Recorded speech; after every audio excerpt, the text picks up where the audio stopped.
Okay, next question देखते हैं. In reference to the question and your answer pertaining to animal sacrifice, I would like to point out that in Old Testament of the Bible, and not only was Abraham instructed by the Lord to perform animal sacrifice, the Lord provided Abraham with an animal to sacrifice. तो जैसे हम देखते हैं कि old testament में इस प्रकार से दिया गया है कि भगवान ने ही अब्राहिम को दिया पशु बलि के लिए.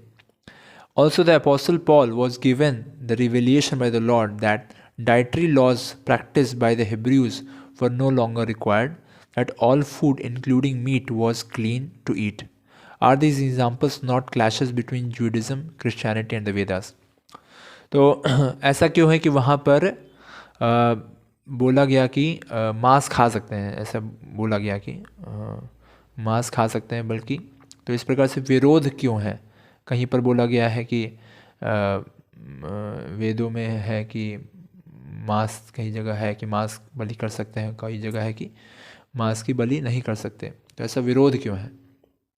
It is always mentioned that the supreme Lord is Krishna, Lord Krishna. People who know about Vedas or about Indian culture can understand and accept this. How can a man of a different religion or a different region accept this? तो हम देखते हैं कि भगवान कृष्ण, वेदों में इस प्रकार से है कि भगवान कृष्ण पूर्ण पुरुषोत्तम है, और जो वेदों को जानते हैं या भारतीय सभ्यता को जानते हैं वो स्वीकार करते हैं. परंतु अगर हम देखें कि दूसरे धर्म के लोग या दूसरे प्रांत के लोग इसको कैसे स्वीकार करें, और हम how can we convince others that everybody in the universe is govern by the laws of Vedas. हम कैसे ऐसे लोगों को बताएं कि जितने भी लोग हैं सभी लोग वेदों द्वारा ही नियंत्रित हैं. आइए इसका डिस्कशन करेंगे. There are many apparent discrepancies in the teachings found amongst diverse religious traditions, but a deeper study and scrutinizing eye will often catch the ultimate non-difference in a system of religion that are actually bona fide. So, अगर हम ऊपर से देखें तो बहुत सारी ऐसे विरोधात्मक चीज़ें हैं अलग अलग धर्मों में, ठीक है.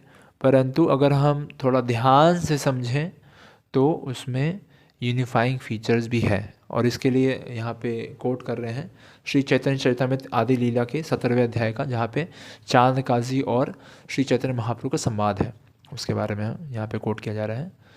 यहाँ पर पशु बलि के बारे में चर्चा है, कुरान में और वेदों में दोनों को वहाँ पे चर्चा किया गया है.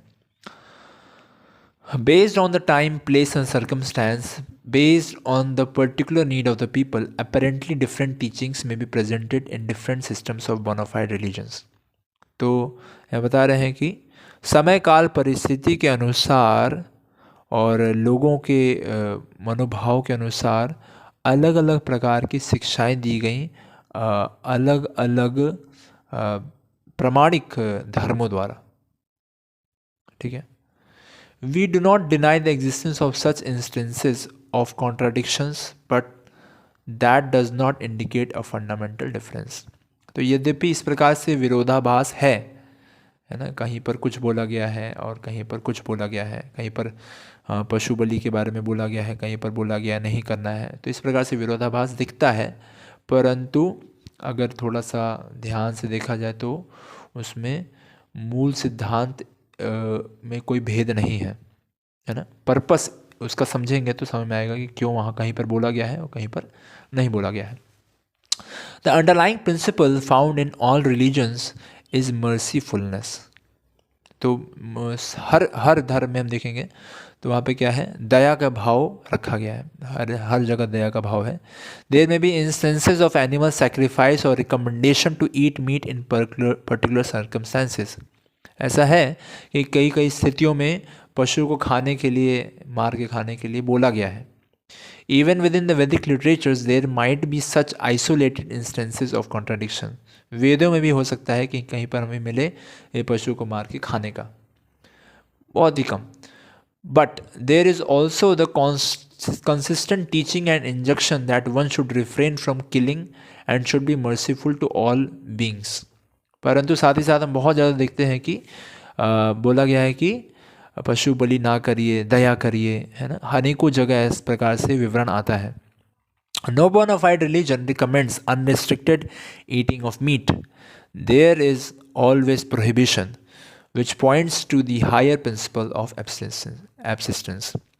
तो कोई भी प्रामाणिक जो धर्म है उसमें इस प्रकार से बिना रोक टोके मांस को खाने के लिए नहीं बोला गया है, और उसमें कई अलग अलग प्रकार के परहेज हैं, नियम हैं, कानून हैं, और इससे ये दर्शाता है कि सभी चाहते हैं कि इसको रोका जाए, है ना, ताकि धीरे धीरे ये व्यक्ति रोके इन सब नियम कानून को फॉलो करके।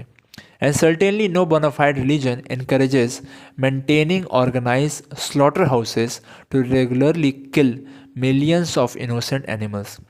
और कोई भी प्रमाणिक धर्म यह नहीं कहता है कि अनेकों कसाई घर खोल दिए जाएं और वहाँ पर जो निर्दोष पशु हैं उनको मारा जाए।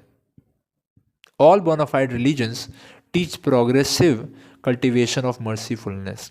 हर एक धर्म में, प्रमाणिक धर्म में, दया के भाव को प्रधानता दी, दया के भाव को बढ़ाने के लिए बोला गया है। Thus ultimately there is no clash. तो क्योंकि दया के भाव को बढ़ाने के लिए बोला गया है, इसलिए कोई भी इस प्रकार से क्लैश नहीं है। फंडामेंटल जो प्रिंसिपल है वो सेम है, क्या, कि दया के भाव को बढ़ाओ।